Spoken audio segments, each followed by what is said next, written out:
lahat po ng inyong taga-subaybay sa inyong programa. Magandang umaga po. Ma'am, lilinawin lang po sana namin yung timeline. June 21, huling nakita yung magkasintahan. June 22 na madaling araw, nakita ng nasusunog yung sasakyan nila sa Kapas Tarlac. So, posible ho sa dalawang araw na yun, doon sila pinatay? Base po sir sa information na ibinigay po sa atin ay huli po silang nakita sir na buhay nung June 21. In fact, yung mismong pamilya nga po ang nagsasabi na ang huling contact po nila ay June 21.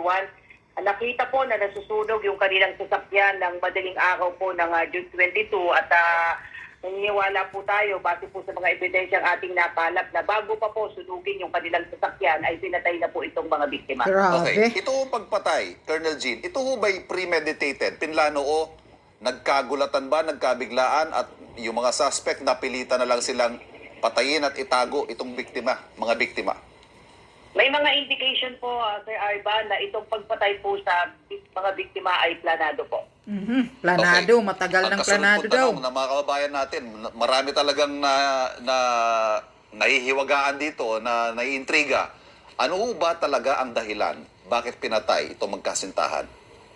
Meron na po tayong binubuo na teorya, Sir Arban, subalit hindi pa po natin maibigay yan dahil magkakaroon po ng pagpupulong ang inyong PNP, pati na rin po yung pamilya, of course yung NBI na hiningan po ng tulong ng kanilang pamilya, kaya hindi ko pa po maibigay. But what I can assure you, Sir Ivan, ay maganda po yung tinutubok po nitong ating investigation. And in fact, hinahanda na po natin yung mga ilang mga dokumento at ibang mga ebidensya para makapagsampa po tayo ng kaso at gusto po natin ng maisampa po natin kaso ay talagang matibay na buo po yung ating teorya sa kaso po na ito. Naintindihan po namin, Colonel, pero ipursu ko lang po itong punto na to.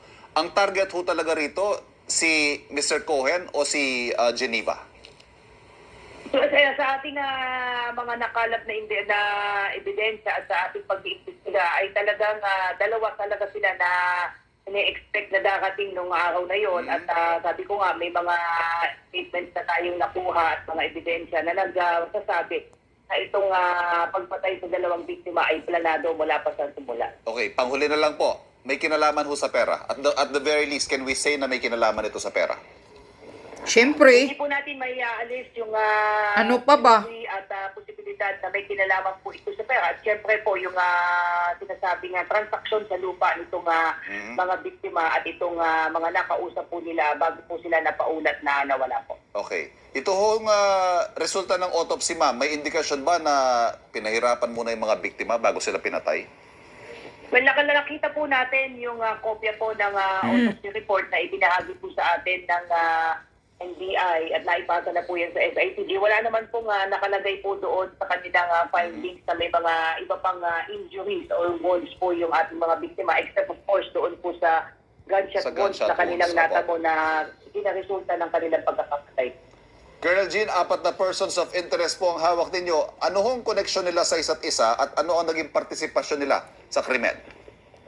Yung isa po dito na naaresto natin nung July 6 ay ito po yung tumatayo na middleman na real estate agent na huling sinatagpo po ng ating mga biktima bago po sila naulat na nawala at itong isa po ay may malaki ring partisipasyon dito sa nangyari sa mga biktima, pati na rin po yung isang naaresto. Yung tatlo po nating naaresto ay malaki po ang involvement dito sa kaso po na ito. Sila po mismo ang bumaril, ganun ba?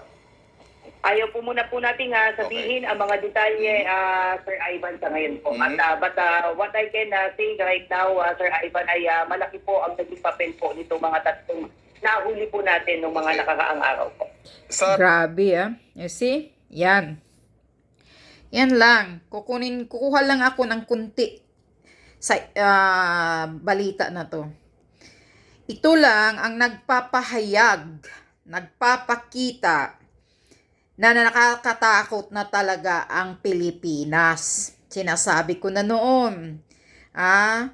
Sindikato na naman ito. Tingnan nyo, police na naman ang involved. Person of interest na naman dito. Police na naman.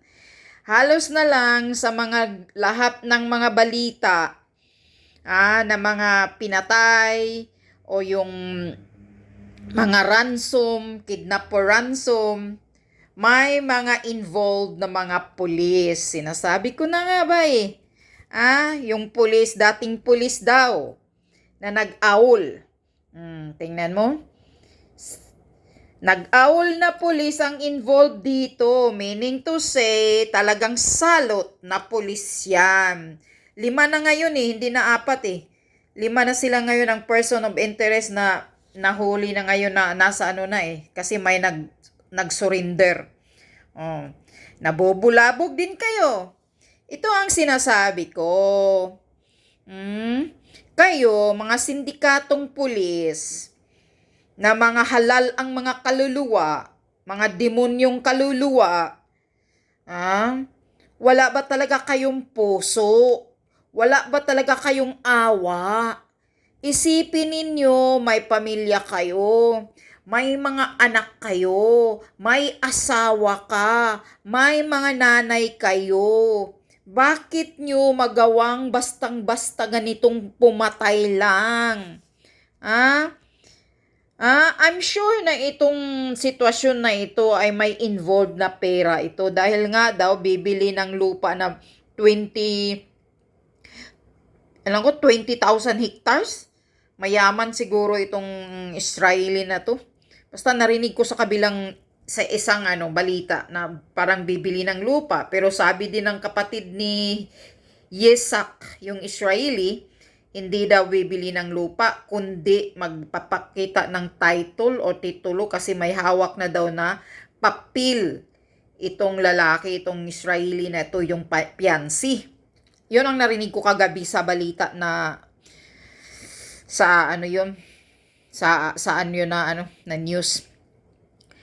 Pero ang point dito, bakit ganun na lang ba kayo kademonyo ng kaluluwa pumatay ng walang kaawa-awang tao? Hindi ba ito nakakatakot? At sa iyo, Madam Spokesperson Police, ito ba ang sinasabi mo noon na bumababa ang krimen? Bumaba ang crime na halos araw-araw may mga pinatay. Iilan kaya ang namatay sa isang araw ng mga sindikato, ng mga halal, mga kaluluwa?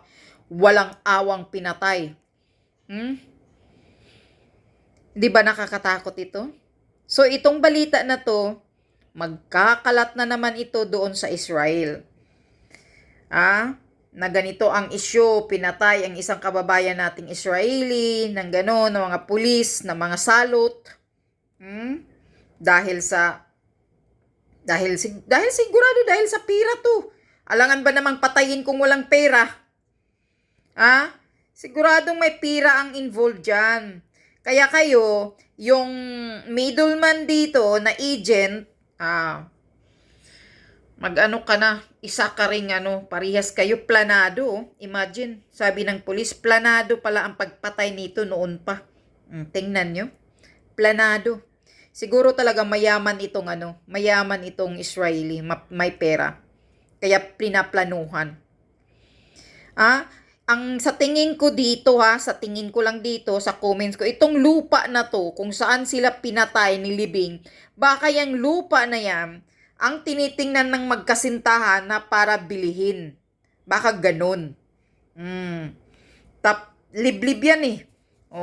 Yan ang pinapakita ng agent, ng middleman, na ito, lupa na to, bilihin nyo, ganito, ganyan, para mapunta sila doon, at doon na sila pinatay. Kasi liblib eh. May tama, tagda-2 bala sila ng tama eh. Kagabi nga, napanood ko ng news, ang tama ni Geneva, parang sa isa yung sa binti, tama ng bala sa binti, siguro tumatakbo siya. Nang habang siguro unang pinatay siguro yung boyfriend niya, nakatumakbo siguro siya kasi isang balat nasa binti niya at ang isa yung nasa sa likod niya. Yun ang nakapatay siguro sa kanya.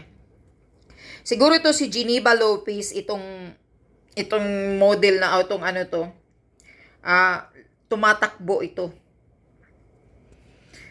tumatakbo kaya ang isa sa tiil, nasa binti, ang isa sa likod. So yung sa likod niya sigurado baka tumama sa baga, patay at dumalos sa puso siguro. At saka yung boyfriend, dalawa din ang tama ng bala. Yung isa daw nasa kilikili niya. Wow, kilikili, diretso sa puso na yun eh. At isa yung nasa sa dibdib ata. Sa dibdib ba yun? Hindi ko na masyadong natandaan. Basta tagdadalawang bala ang tumama sa kanila. Yun lang yun, patay ang dalawa. Sobrang kawawa eh. Talagang kawawang kawawa talaga ito. Itong si Geneva, ang taas ng ambisyon niya. Tingnan nyo, bis na mayroon pa talaga siyang rehearsal sa ambisyon niya na maging beauty queen ng Pilipinas. Tapos kinuhanan nyo na ng buhay, mga walang hiya kayo. Sana talagang mapatunayan na kayo ang pumatay na mga demonyo kayo. Walang hiya kayo, nakakaawa. Hindi ko makakilala yung si Geneva Lopez, pero sa mga ganitong sitwasyon na mga ginagawa ninyo, mga bar talaga kayo, mga demonyo talaga kayo. Sana kayo, yung mga person of interest, kapag napatunayan talaga na kayo ang pumatay, sana mangyayari din yan sa pamilya ninyo. Ang sinapit ng pagpatay ninyo, ang sinapit sa pinatay ninyo, sana sasapitin din yan ang pamilya ninyo. Sapitin ang asawa mo o nanay mo, yan, para mararamdaman mo ang sakit. Walang hiya kayo. Sana ang mga pumaslang sa magsyutang ito, sasapitin din ninyo ng pamilya ninyo. Para doon nyo lang mararamdaman ang sakit ng ginagawa nyong kademonyuhan sa magsyutang ito na walang kaabog-abog na basta lang ninyo pinatay. So, tingnan nyo, pulis na naman ang involved. Mga walang hiya, salot. Lahat-lahat na lang, mga sindikato. Marami talaga ang sindikato na pulis ngayon under Marcos administration. Talagang bumalik na naman ang mga sindikatong pulis na nakakatakot. Yan ang magandang Pilipinas, bagoong Pilipinas ni Marcos Jr. Araw-araw maraming pinatay. Yan ang bagoong Pilipinas. Nakakahiyang record ng Pilipinas. Kaya wala talagang gustong mag-invest. Ito nakakaapekto na rin ito sa mga turista, sa taga-Israeli. Takot nang magpunta. Oy, nabalitaan ko nga kahapon. Dito na halos lahat ng mga Chinese naririnig na itong balita na marami ng mga pinatay na mga Chinese. Ayaw na daw nilang magpunta sa Pilipinas. Naririnig na nila sa mga balita na marami na daw mga pinatay na mga Chinese. Bakit daw ganun? Sabi ko, tanungin niyo ang bangag kasi yung presidente namin, diktador, bangag sa pulburon. Wala kasi siyang pagsugpo, wala siyang pagsalita about sa peace and order. Kaya ganito laganap ang patayan. Nakakahiyang bansa. Nakakahiyang bansang Pilipinas under your administration, Marcos. Dahil sa wala kang pakialam sa peace and order, yung mga ginagawa ni PRRD noon na pagsugpo, pagdisiplina sa mga pulis, wala kang ginagawa ngayon. Pinapabayaan mo lang sila na tuloy-tuloy ang mga kagaguhan ng mga pulis na salot na yan. Walang ngiyang bansa na to.